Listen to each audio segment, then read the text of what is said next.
नमस्कार, मी सुप्रिया लोखंडे, प्रहार संघटना पुणे जिल्हा कार्याध्यक्ष।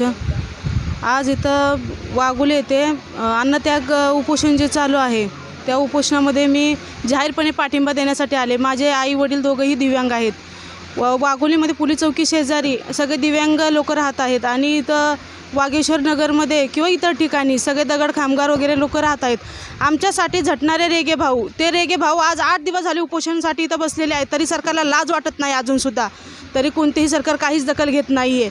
ह्याच्यासाठी लाजिरवाणी गोष्ट कोणती असेल? 35 वर्ष आम्हाला लढावं लागतं आहे। 35 वर्ष आम्ही लढण्यापेक्षा तुम्ही जर का आता 24 तारखेला मीटिंग सांगितली, 24 तारखेला तुम्ही जर का मीटिंग नाही घेतल्यावरती आम्ही दिव्यांग आणि सगळे दगड कामगार आम्ही हातोड्या घन घेऊन रस्त्यावरती उतरल्याशिवाय राहणार नाही। आणि रेगे भाऊला जर का काही कमी जास्त झाल्याच्या नंतर ना आम्ही आमची जीवाची बाजी केल्याशिवाय राहणार नाही। हे सरकारने दखल घ्यावं, हे आव्हान आहे सरकारला आमची। आम्ही रस्त्यावरती उतरल्याशिवाय राहणार नाही सरकार। आम्ही पण तुम्हाला आव्हान करतो, हे आमचे रेगे भाऊ जे आहे ते आमच्यासाठी करतात, त्यांच्या स्वतःसाठी नाही करत। जे दुर्बल घटक आहेत त्यांच्याकडे कुणीच लक्ष देत नाही। एकीकडून मोदी साहेब म्हणतात की सगळ्यांना घरं द्या, सगळ्यांना जमिनी देऊ, मग आमच्यासाठीच का अडतं इथं? मग आमच्यासाठी आमचा देव माणूस उपोषणला 8-8 दिवस का बसत आहे आणि सरकार लक्ष का देतं त्याच्याकडं?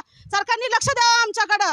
सरकारला अजून पण आम्ही शिस्ती पद्धतीने शांत पद्धतीने आतापर्यंत विनंती केली, अजून पण करतो। तुम्ही 24 तारखेला आम्हाला चांगल्या पद्धतीने आश्वासनच नाही, आमचं जे 7/12वरती नाव आणावा ही आम्ही एवढीच विनंती करतो। आमच्या विनंतीला समज तुम्ही मान दिला नाही तर पुढचं आम्ही काय करू हे तुम्ही बी सरकार तुम्ही लक्षात तुम्हाला येणारच नाही। आम्ही रस्ता रोको करून मग पुढचं आम्ही वेगळंच पाऊल घेतल्याशिवाय राहणार नाही।